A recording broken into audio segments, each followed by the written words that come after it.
a odd feature of American Orthodox kashrut that you can walk into a bakery or a pizza place, and there'll be a sign next to the counter that says Yashan only. Now, I went to Yeshiva for a year, went back to the States, looking around, go to a pizza place in a pretty frum neighborhood, and I'm like, oh, I learned Hebrew, Yashan only, their pizza is old. And it was just strange to me. I actually had gone through an entire year of learning in Israel without ever having encountered a mitzvah that's in this week's parsha, but I just didn't know anything about it. It just was a very strange thing to be advertising.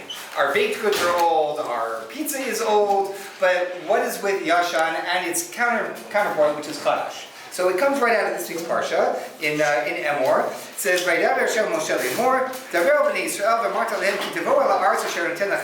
when you go to the land that I will give you, you cut its grain.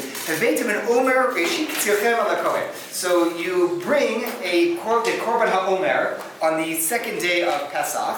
You bring this quantity of barley, and he waves the barley, etc., etc., etc. And then, if you go on just a little bit further, it says,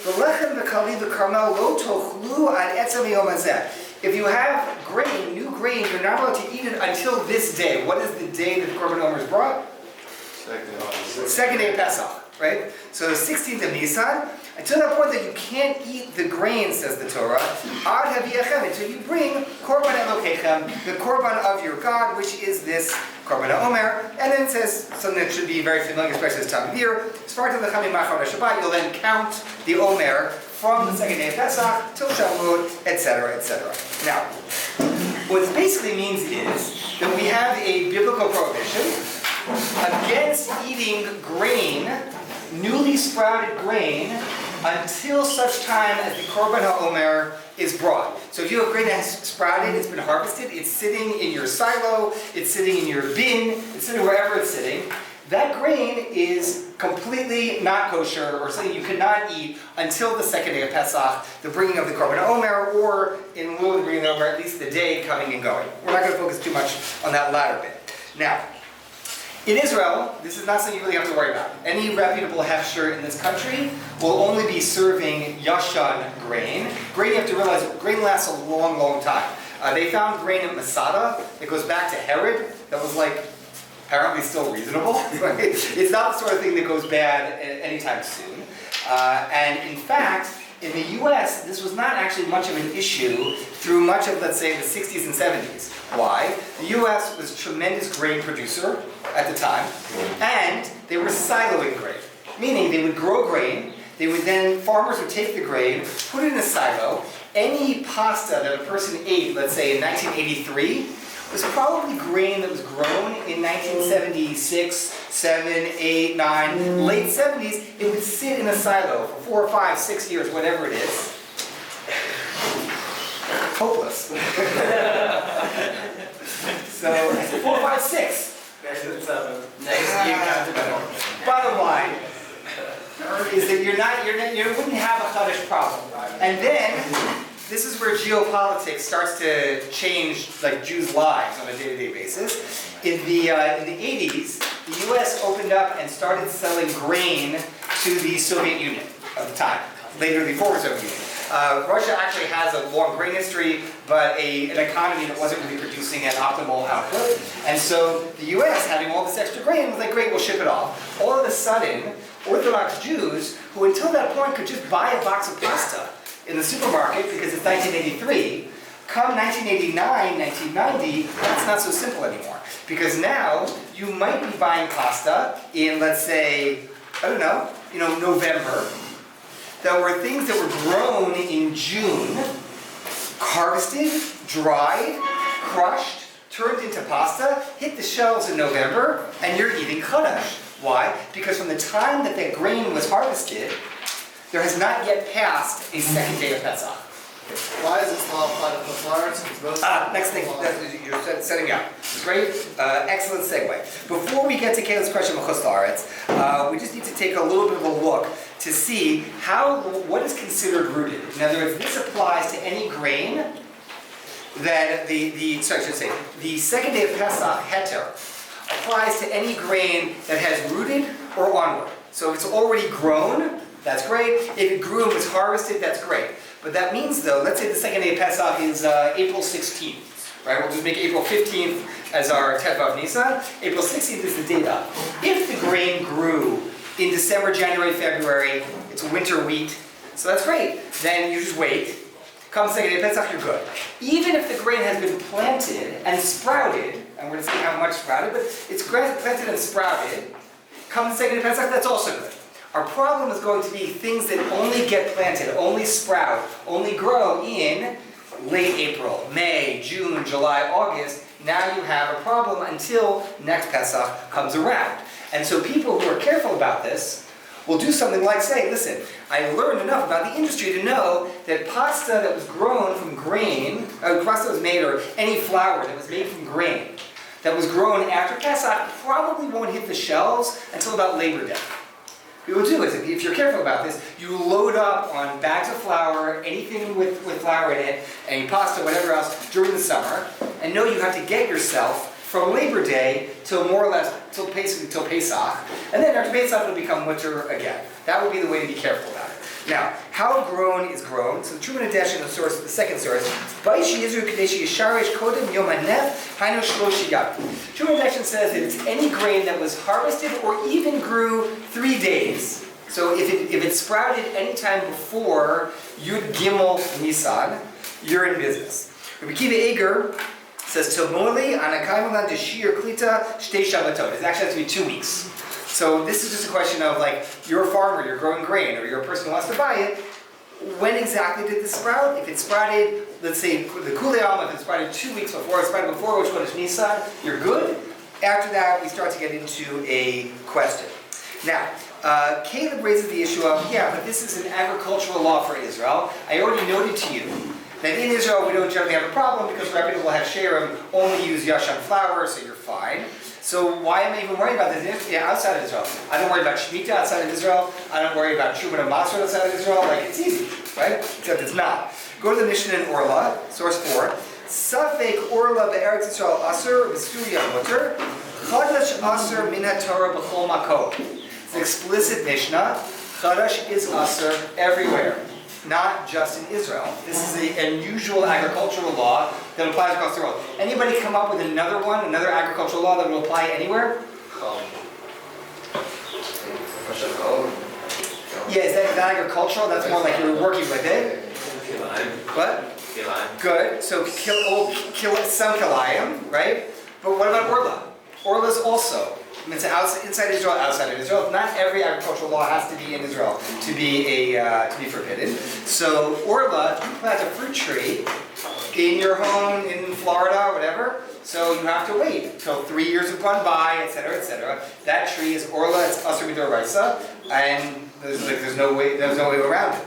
Yes. It says in the Mishnah for Orla. Oh, it's not Orla. Yeah. Okay. So now. Let's go on to, at this point it seems like Chadash is going to apply everywhere and we're a little bit stuck because you ask yourself, do you only buy your pasta outside of Israel? You only buy things that are, before Labor Day? Are you careful about every pizza shop you go to says Yasha? No, but how exactly are you doing that, and are you violating this D'oraisa every time you make yourself something to eat? So, look at source 5, it gets a little more complicated. Mishnah Kedushin says, Kol mitzvah she'itzuliya ba'aretz ina noheget ela ba'aretz, she'ein tzuliya ba'aretz noheget bein ba'aretz bein b'chutz la'aretz. So this is where Caleb is basing himself on, is the assumption that we have Mishnah that say things like, any mitzvah that's a land-based mitzvah is going to apply in Israel, and if it's not, it's not. So what's going on here? And then it says, Chutz min ha'orla ve'akilayim. So Orla and Kilayim are now going to be knocked out and then get to our other offerings. That those two are exceptional like in the Chosaretz. And it's only Rabbi Lazar Omer Af Mina Chadash, right? Rabbi Lazar jumps in and says, oh, Chadash too, right? So are we following, is it maybe a minority that would be concerned about this? In which case you'd have to now say that Rabbi Lazar is also the opinions being quoted in the Stam Mishnah and Orla, source 4, but it doesn't identify it as being by his name. That's a little bit weird. So is this just Rabbi Lazar's opinion and we maybe don't hold by it? Is it universal? Where do we go with that? Okay, good. Let's, so looking at that clash of Mishnayot, go over to the Rambam in the sixth source. The Rambam Hilchot Machal Surot says, "Hachadash Ketzad." What's with Chadash? Kol echad mechamisha minei tfua bilvad asur le'achol mechadesh shelo. Kodem sheikra va'omer b'tetzai nisan. Any one of the 5 grains. So this doesn't apply to rice. It's not going to apply to millet or beans. It applies to browse, right? Barley, rye, oats, wheat, spelt. If it can make matzah, if it can become chametz, we're worried about it. Those are our 5 core grains. So those 5 grains that you would say alamichia on, etc., those 5 from the time that they grow until the korban is brought on 16th of Nisan, and he quotes the pasuk. Anybody who does this gets makot. It's biblical. It doesn't matter whether we have a Beit HaMikdash and a Korban HaOmer. So some of you may have been starting to theorize, maybe it's mutter because we don't have the Korban HaOmer. So the whole thing is kind of out. Not true, says the Rambam. It'll be in Israel, outside of Israel, with a Beit HaMikdash, without a Beit HaMikdash. Asr min Torah. The Rambam is clearly holding like the Mishnah and Orla, and the fact that it listed as being Rabbi Elazar's opinion in the Mishnah Kedushin is just being written off. There are Rishonim who disagree with the Rambam and maintain that actually the way to, it's not that we just paskin like one Mishnah over the other, that rather either Mishnah and Orle is really quoting Rabbi Elazar and now he's a minority opinion, so we might be choshes for it, we might be concerned about it, careful, but are we necessarily actually obligated? Might not be so clear. If you look for the Psak Halacha though, right, because that's out there. So okay, maybe we'll look at those Rishonim, but not really. Look at the Shulchan Aruch at 7. We're still in trouble here with your pizza. Isser Achadash Noheg Bein Ba'aretz Bein B'chutz La'aretz. So if you're holding by the Shulchan Aruch, it doesn't really matter what you made of the seeming contradiction between two Mishnahs. You're still stuck, and you have to be loading up on pasta in the summer. Bein B'shal Yishal, Bein B'shal Oved Kochavim. Shulchan Aruch adds on, it doesn't matter whether it's a Jew's grain or non-Jew's grain. That's not going to make a difference either. Go to the Shoot Ramah, right? So the Ramah usually comments in the Shulchan Aruch, but he also has separate svarim of his own. Here, the Ramah says, Asher shel tani b'shem chassid and Nizar min Chadash. So anyone know where did the Ramah live? Right? Krakow, right? So the Ramah writing Krakow says, a certain chassid, he's not writing about a chassid like Pais and Rebbe Chassid. The Ramah is before that. The Ramah is in the mid-16th century. This is before Chassidus of man. It means a pious person, a person who went above and beyond. A certain Chassid asked me that he's careful about Chadash.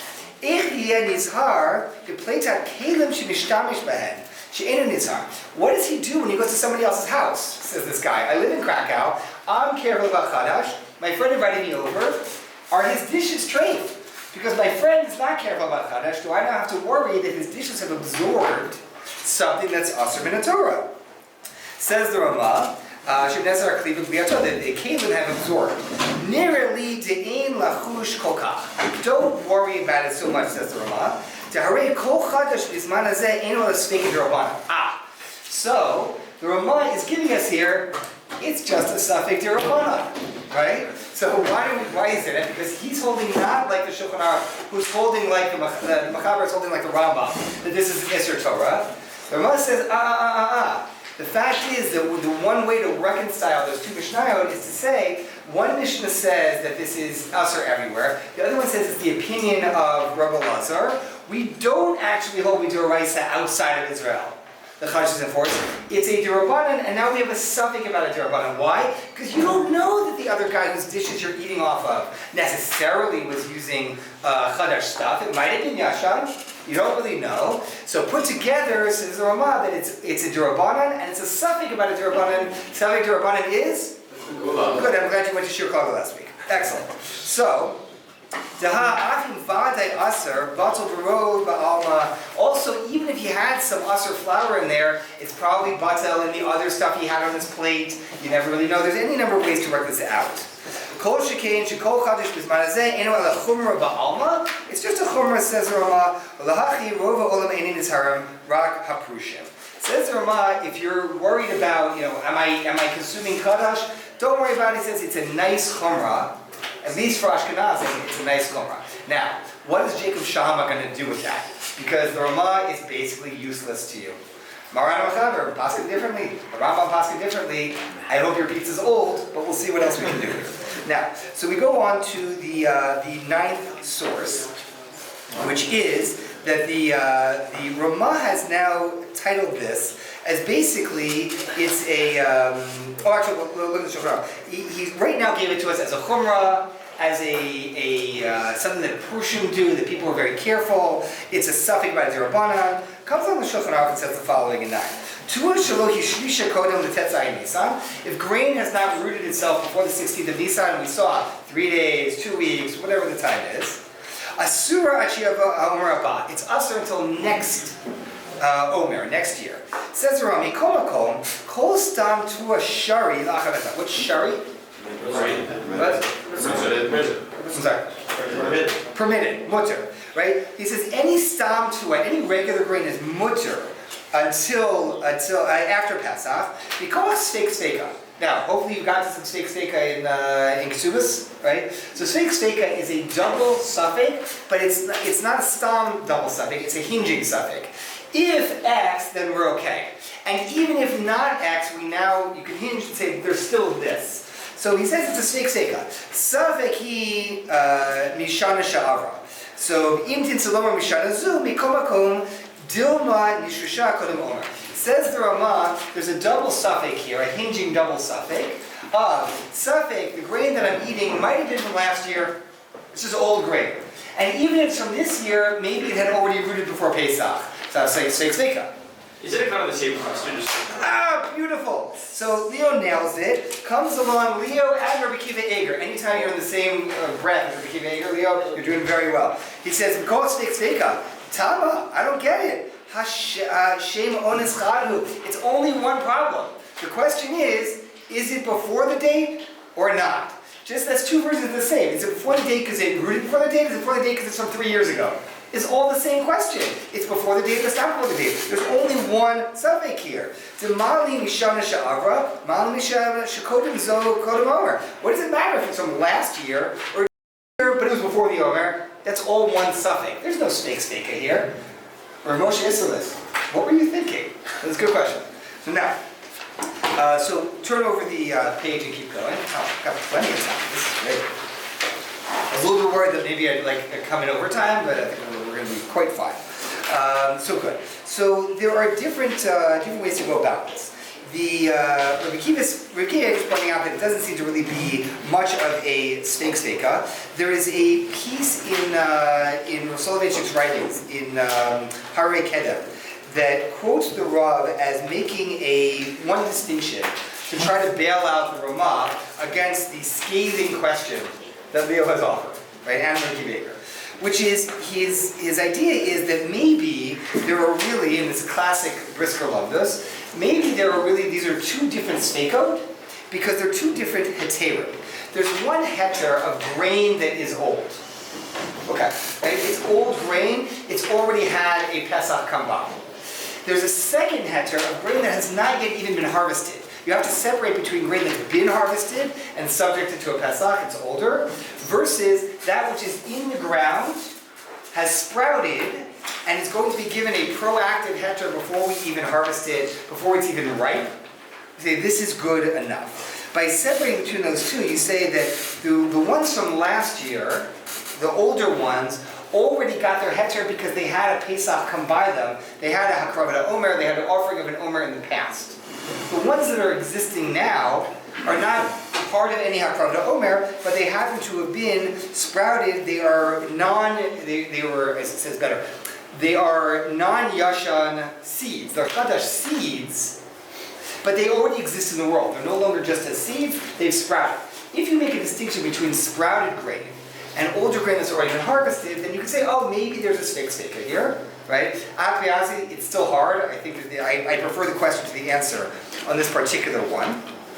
And so what the Ramah had left us with was the idea of basically, working with this, trying to keep quiet and help the masses. Now, if we continue on with the rest of the Ramah in source 9, just to see the rest of it, it's going to set us up a little bit. Third line down. And that grain which we plant definitely after Pesach, Kigon, the mitzvah medino, shezorim shibolet shual, the saorim la'achar Pesach.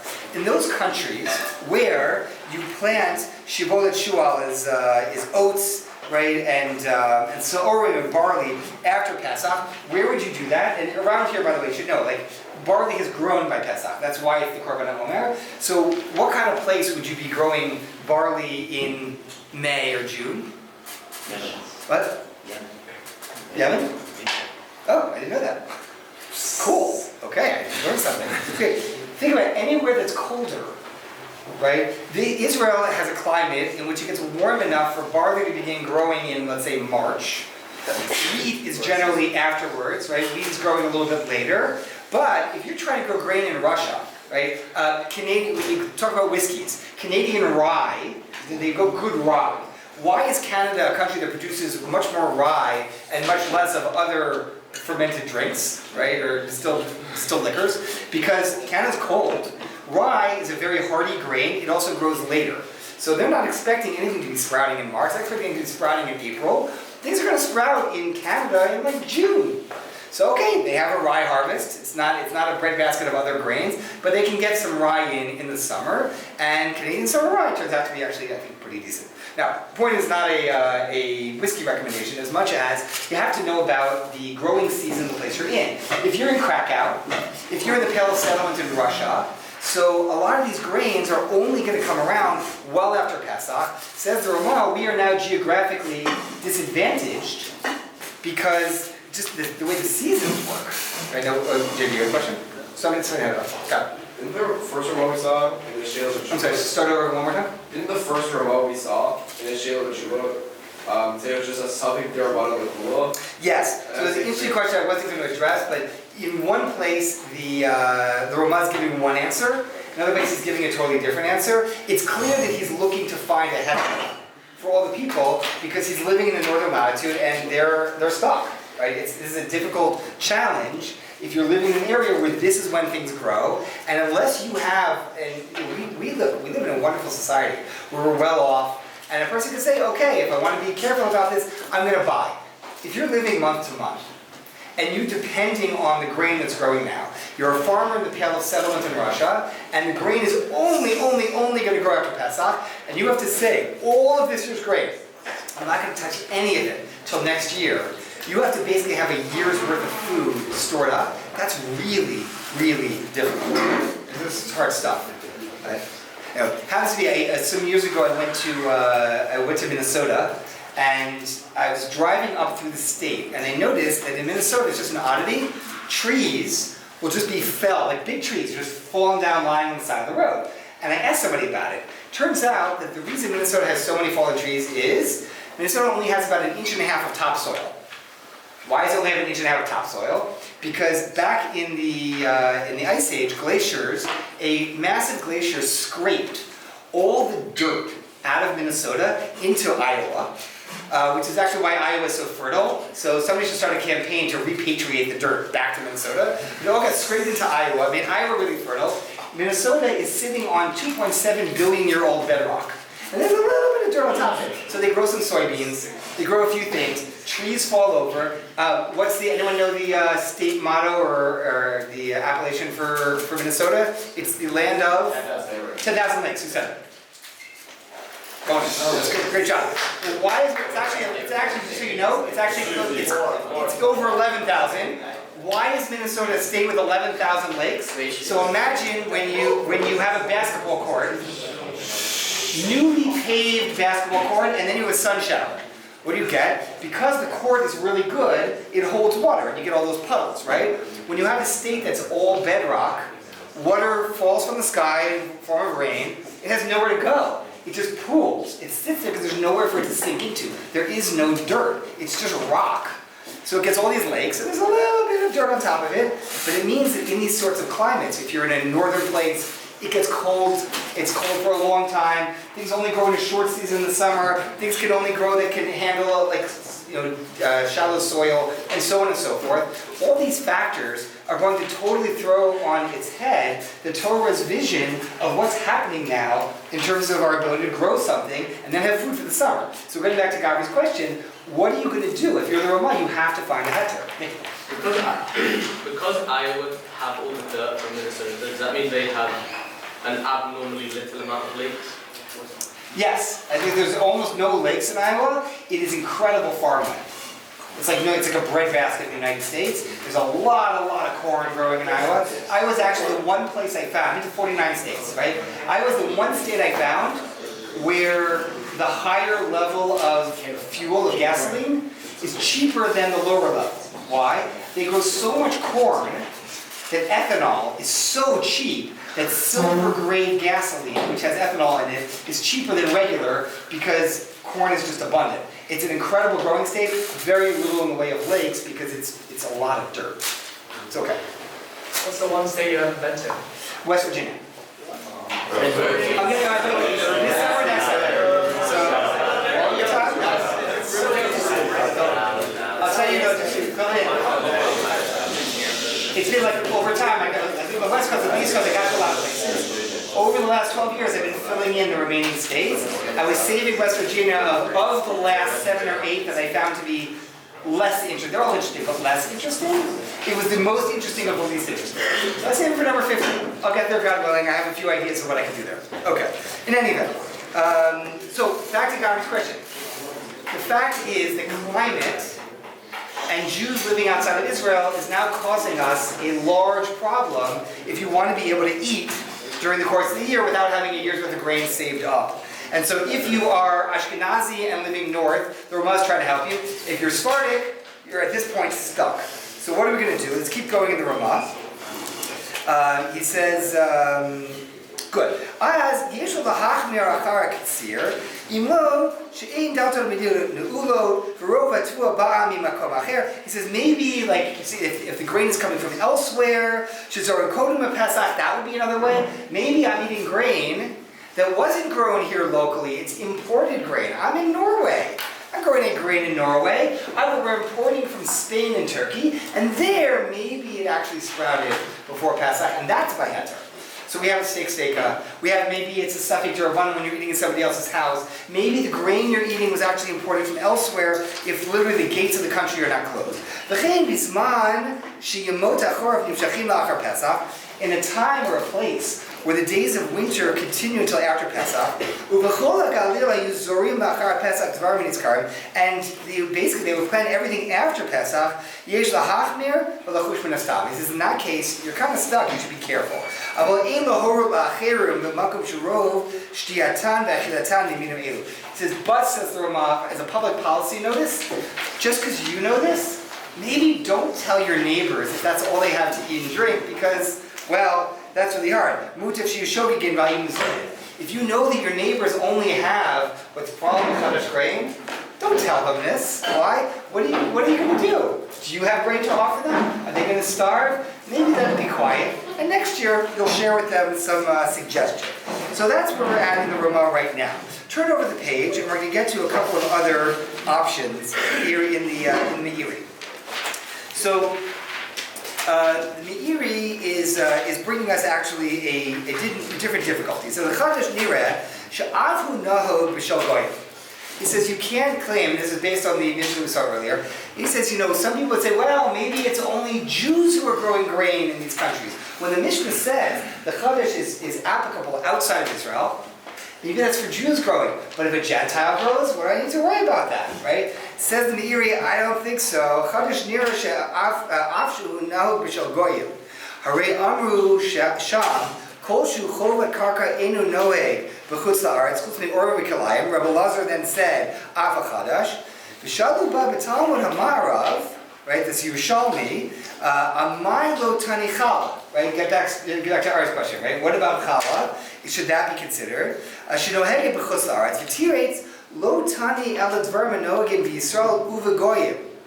Al-Machashi there, with challah, it's a function of the loaf. It's not a function of who grew it or anything like that. So there, if a non-Jew makes challah, with bread, you don't worry about it. Right? There's I'm not sure if I mentioned this once in a different shiur, but there's a bakery in San Francisco called Semi Freddy's. Semi Freddy's bakery is under hashgacha, but it's interesting. It's owned by a Jew, his non-Jewish wife, and her non-Jewish brother. And the shaila always was, are you allowed to use Semi Freddy's challah for Shabbos? Why? It's hesher, it's kosher bread, but they don't take challah off because they're holding that there's such a thing in halacha as a corporation. And since it's 2 out of 3 owned by Gentiles, it's a non-Jewish corporation. Non-Jews don't have to take halal. The other shita is though that no, halacha doesn't recognize a corporation. Halacha recognizes partnerships, shutfut.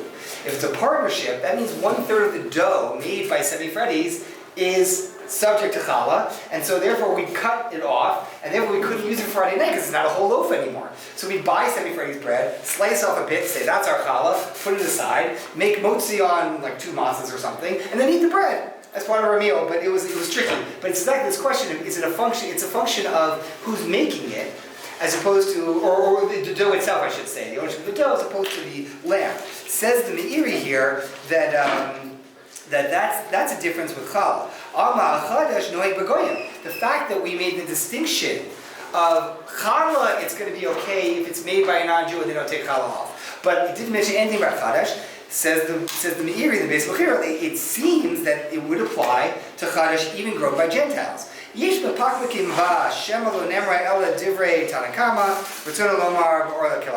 there are those, you could maybe say that the Mishnah wasn't being totally exact in its wording, it was just trying to refer to the earlier parts, but it implies that this is still going to apply to non-Jewish grown grain. Zev?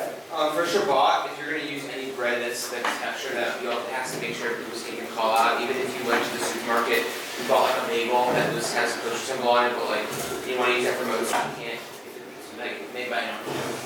Well, so generally speaking, any bread that you're going to get with a proper kosher symbol almost always has challah taken if it's owned by Jews. And one of the challah taken that it wasn't owned by Jews because it wasn't necessary. This is a peculiar case because it was a case where it had a hefsher, but the hefsher openly said we do not ask them to take challah. Like an English muffin that has an OU. Has challah taken from it if it was owned by Jews, and if it's not owned by Jews, it wasn't relevant. You don't need to worry about taking challah off of any other bread besides semi-freddies. You're fine. Okay. So now, good. So the Mechaber agrees with the Meiri in source 12. So again, that particular line of heter is not available to us, and all these Sfaradim in the room are still stuck. And the Ashkenazim right now are hoping that the Ramaz Steka holds, or that maybe the grain was imported, or something. Now let's go to the Taz in Yoreh. The Taz in source 13 brings a famous heter. The heter is in the name of his father-in-law, the Bach. So the Taz says as follows. He's quoting from the Shulchan Aruch that says that it doesn't matter if it's from a non-Jew, it's still Aser. Umori v'chami, Zichron Levracha, that's the Bach. Katav sheyesh hochacha brura b'shel ovi kochav. There's actually a clear proof that when it's with a non-Jew, ino na chadash. That, by the way, is a game changer. Because if you can say only grain grown by Jews, anybody here know any Jewish farmers? Exactly. Right? So if we can say that line, the Shulchan Aruch says that we don't hold that way, that if it's grown by a Gentile outside of Israel, that you're fine, that's opening up the door for everybody. Now you can just go get whatever you want, don't worry about it. You don't need to be stocking up on your pasta or your pizza or whatnot. So what's his proof? From that which it says in Rosh Hashanah, Bo B'nei Rav Kahana, Omer Shehi Krivu Yisrael B'Knisatam Ma'aretz Mehechan Yikrivua. What date did the Jewish people enter Eretz Yisrael? Does anybody know? Except for Yeshua? We entered the land of Israel on Aleph Nisan. Okay, so we entered on Aleph Nisan. We had our first Pesach that we had had in years. It had been 40 years since we left Egypt, but since people were not necessarily getting a bris milah, because at any point in the desert you have to move, so not everyone, there wasn't a universal Korban Pesach going on. They enter the land. It says explicitly, everybody who didn't have a bris gets a bris in that next generation, and they have their first Korban Pesach in quite a while, and they're in the land. This is all happening between Aleph and Tet Zayin Nisan. So did they find their way to a field and get some omer of barley? Where did they get that from? They were growing it. They didn't own any fields yet. They were about to start conquering. So Im Tomar to Ayel Biyah. And if you'll say, well, they maybe just got some from a Gentile, says the Gemara. They go, no, because it says Ktsirchem, your Ktsira. Now, so following that Gemara's line of thinking, he says, You see from the Gemara Rosh Hashanah, says the Bach, there's a clear proof that grain grown by a Gentile is not subject to this whole topic of Ksirat HaOmer. Because the Gemara was asking, do we get from Gentile? No, that wouldn't work. Pashut, that wouldn't work. Oh, what did you say? Did you say Pashut, that wouldn't work? Pashut, a grain grown by a Gentile, wouldn't be subject to becoming part of Hakravat Omer? And this whole paragraph that's teaching us in Parshat Emor about Chadash? Ooh, that could be really, really useful. So, with that line of thinking, the Taz, quoting the Bach, offers a completely different heter, not based on steika, not claiming that it's Durabanan and maybe you didn't know about it, or maybe the grain came from elsewhere. It's simply to say, don't buy from Jewish farmers in Chutz La'aretz. If you're living in the Pale settlement in Russia, you're living in Krakow, and you know that Shloimi Cohen over here has a field and he's growing grain, and he says, hey, would you like to make some fresh bread? You say, after Pesach. I'm happy to do this with you afterwards, but not now. If, however, it's all your Gentile neighbors who are the primary farmers, and this, Vicky, I didn't know you don't know that much about American geography. The Jewish community in Iowa, very small. Very small. So, you're fine, right? So the grain that's being grown, is almost none of it's being grown by Jews. Therefore, don't worry about it, says the Taz. And that becomes one of the main heterim that's in use today. Go over to the Aruch HaShulchan in source 14. He's going to go through this, and basically he's looking for the heter, because he knows that we have a need for the heter. And the need, it's not just like, oh, we don't want to bother with this. Like, you're talking about people's ability to actually have food and have drink. There's a lot riding on this, so he struggles through it. All these things that we're talking about, it's in Germany, in Poland. Hasamuchla, Derov Hashanim Nizrayim Kodim Pesach. He said, look, in Germany and Poland, they do actually plant grain before Pesach, but where I am, in Medina Russia, here in Russia, he says, I'm stuck. Poland and Germany have a better climate than does Russia. And so in Poland and Germany, he says they can get away with it. They can get some grain in the ground before Pesach. By me, snow on the ground, nothing to do. He says, maybe once in 20 years we get in a planting before Pesach. It just doesn't happen. We're stuck. What are we going to eat? He says this whole idea of like, oh, don't tell people. Really? You're not going to tell someone? You're going to let Klali Yisrael be over in Isser D'Oraisa because you can't figure it out? And just like, don't ask, don't tell? He said, I can't do that. It's wrong. He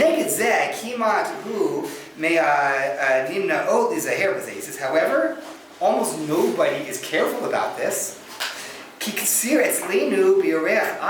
When does grain grow in Russia? July, August, Av. Like Tisha B'Av is like the growing season. We have to wait 8 months till we can eat anything.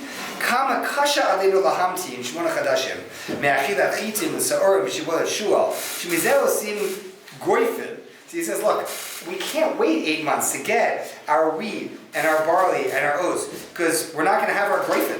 I don't know what greifen is. Anybody know? Okay, well, whatever greifen is, we're not going to have it. All we have to eat, we eat greifen, right? I'm imagining it's probably like grits, right? You know, some sort of like a grain, oatmeal type thing.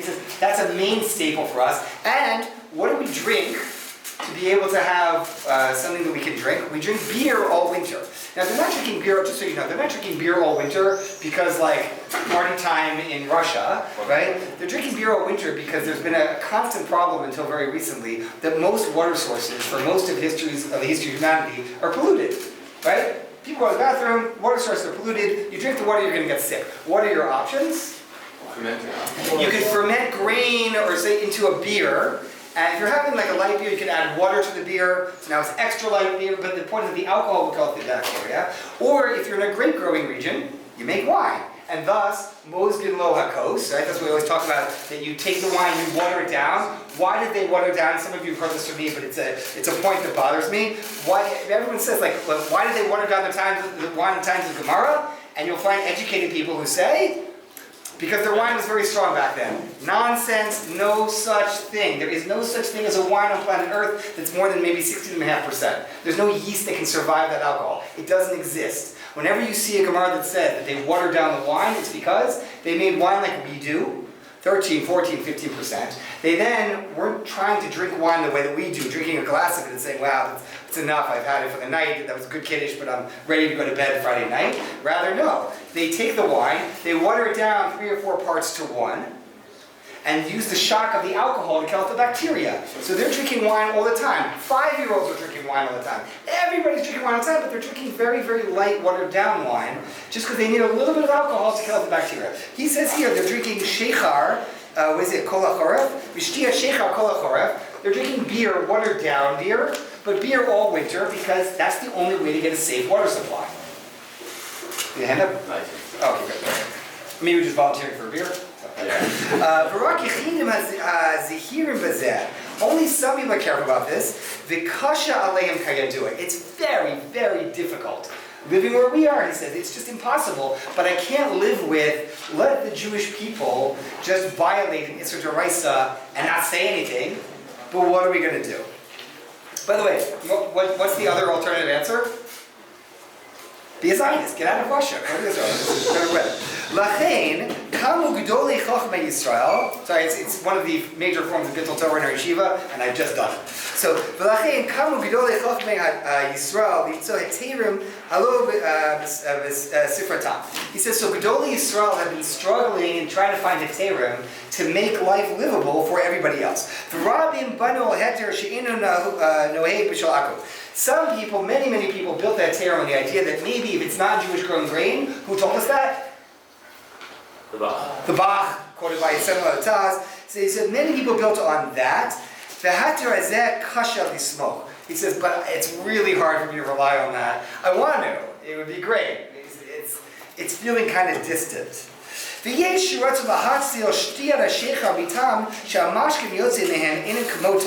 says maybe some people say, look, we're not going to be able to eat the grain, but we can at least save the beer. How do we save the beer? Beer is not actually grain. It's like grain that was soaked in water and it fermented, and then we got rid of the substance. It's like it's an outcome of grain. It's a grain product. It's not really grain. It's water that got fermented with sugars and starches and stuff like that from grain. So he says, so maybe that would be different, and he quotes the Shach. He says we have a concept called tam ki'ikar. If something has the flavor, has the taste of this thing, that is chashov, right? That's a significant factor. So saying that beer is somehow divorced from its source as a grain product, not really going to work. And so you're reading this Aruch HaShulchan and saying, wow, we're really in trouble. He's just knocked out 2 major heterim. Ha'omnam atash zechinu le'or zarua tzadik. Baruch Hashem for the or zarua. The Yisrael Simcha is quoting the rest of the pasuk to say thank you. Ein bazeh shum safek ta'olam soik Rabbeinu Baruch. Everyone's going to hold like Rabbeinu Baruch, which is what? Rabbeinu Avigdor HaKohen, Yitzchak the or zarua. He's making a play on words. That Or Zarua, that's Tzaddik, right? That constantly say going into Yom Kippur. But the Or Zarua is also a late Rishon. Is there a late Rishon of that? Yeah. Okay. So late Rishon. Not that late, actually. Oh, okay, great. Earlier Rishon. Or not so late Rishon. The point is that he says the Or Zarua and several others have given us the thing that we're going to be able to hang on to. And this is how we're going to be able to go to, oh gosh. I went once to Deal, and right next to the towel mikvah, but I think you call it towel, which is just funny because it's a mikvah, a towel. Right next, there's a pizza place right there. What's going to my mind is Dweck's Pizza, but it's not. That's just me being Ashkenazi and saying it must be. There's a pizza place right next to it in Deal, near the beach, and there's this really nice mikvah, next to it is a really nice pizza shop, but are they serving Yashan? So comes along, we have the Aruch HaShulchan to try to save us, if need be. To the Chadash... Yeah. 1180 to 1250. Oh, really early Krisha. Wow, okay, great. Wonderful, thank you. So, the Chadash b'chutz la'aretz d'Rabbanan. He's going back to what the Ramah was also basing himself on, that if you can claim that if you can't get by on the, well, beer is a side product of grain, no. And if you can't get by on the, well, it doesn't apply to Gentile grain, no. Maybe you can go back to the idea that it was actually an Issur D'Rabbanan. K'moshe bir or zarua shitatamar b'raz, as the Orzarua explained. Kevin dahavi d'Rabbanan. Hadavar pashut. Moshe Katav Gedolim, Shelo Gazru al Medina Rechoko be'Eretz Yisrael. The Kol Mitzvah Tzlu Ba'aretz Kishi Gazru Rabbanan al Chutz La'aretz Lo Gazru Ran al Medina Krova be'Eretz Yisrael. This is interesting. He's not just taking the Ramaz Heter and saying, it's a D'Rabbanan. Yeah, we hold by D'Rabbanan. D'Rabbanans matter. To say the words it's just a D'Rabbanan is to distort halacha. That's wrong, right? We care about D'Rabbanan. So now what are we going to do, right? So he says you can't just write it off. What you can say, though, is when Chazal set us up with land-based Isurim that are similar to what goes on in Israel, they only do it in places that have a climate and are nearby Israel, not to the far reaches of the earth. Because remember, his whole complaint was, what are we going to do here in Russia where everything goes really late? Says the Aruch HaShulchan, actually the Orzarua is offering us that maybe it's a D'Rabbanan, and why is it not applied here? That D'Rabbanan is not universal. When we say that Chadash applies outside of Israel in D'Rabbanan, what we mean is it applies outside of Israel in places near Israel and like Israel. It was never intended to apply to cold, further reaches of the planet. Somebody give me a source that we saw that could be used as a basis for that. That you say that an Eretz Yisrael mitzvah could also apply outside, but only in places that are close. No, we saw it inside here. What? Do we see that inside here? No. We saw a source in here. No, it could be useful, but the fact that people come from outside Israel isn't going to be relevant for this part. Because that's where they can come from. Okay, so they saw it. But we saw something here that actually indicated that an Israel mitzvah would also be applied outside, but only close by. You said that very much about the climate. So because the climate, like in Israel and places around it, would be very similar, then it makes it that it would apply to very different. Bingo! Did the word Surya catch your ear for any particular reason? Okay, so we saw at the very, very beginning, go back, it says that, let's take where to go. Source 4. Safek Orla be'Eretz Yisrael Aser uvis Surya Mutter. What's going on here? Why Syria? Of all places. Because we're taking into account when it comes to land law, what's only Israel? What could be Israel and the surrounding environs? There are issues about Trumah and Masrot, for example. In areas that are right near Eretz Yisrael, there may be like a D'Rabbanan extension and so on and so forth. So we already have precedent, says the Aruch HaShulchan, that sometimes a land law will be expanded outside the current borders of Israel. Somebody asked this week in Shiur about, what happens with a lot and Shemitah. A lot wasn't part of biblical Israel, right? It was the area that Moshe went through to get to the other side. But nowadays, would you keep 2 days in a lot, et cetera, et cetera? Is anybody keeping any days in a lot? No, there are for people there's a very nice yeshivas there. But the point is that, so you have areas that are extensions of Israel. But there is no Havamini says that we would go so far, there was a Havamini, he's putting it down, that to say that when Chazal extended land-based mitzvot to outside of Israel, they didn't mean everywhere, including places like where we now live. So, that's really the core part of the Aruch HaShulchan. Get down to the last line. Lachein, Chol Beit Yisrael Nekayim V'lo Nechshelu B'Isra Chas V'Shalom. Thank God, he says, I think we've come up with a proper heter. I didn't like this one, I didn't like that one, but I do like the Orzarua's idea, he says, that Chazal never extended the Isser in the first place to go so far outside of Israel. Jacob. If they didn't want to extend, why would they specifically say Chadash Chasur for B'chol Makom? Yeah, so that's the hard part, and that's why I'm really glad that we also have the Taz and the Bach and the Ramah, and we're just trying to buy it. So now, at the very end here, take a look at source 15 in the Mishnah Berurah. This is going way, way back to where we started. The notion that Achronim say that even if you're careful about Chadash, you don't have to worry about people's dishes. Unless you know for sure, because there's a suffix here. And even that would only be if you knew that they cooked on this within the last 24 hours. So you don't have to worry if you're careful about this and somebody else isn't. There is I'm just going to close with a line that I heard years ago, that apparently the Or Sameach, or Meir Simcha of Vinsk, was careful about Chadash, but like the Mishnah Berurah is indicating, he was careful about Chadash as a chumrah. He lived in Vinsk. And when he was at home and he could control what he was eating, he was careful about Chadash. He traveled on the road, somebody saw him eating something and it was like the regular grain. They asked him. And he said, he said, actually, I'm only careful about Chadash when I'm in Vinsk. But when I'm elsewhere, I don't bother with it on the road because it's a chumrah and I don't want to do that to myself. So, if nothing else, you can just figure that you hold like they were Sameach. You're careful about Chadash when you're in Vinsk. And seeing as you're not in Vinsk, you don't have to worry about it. Good. Have a nice day.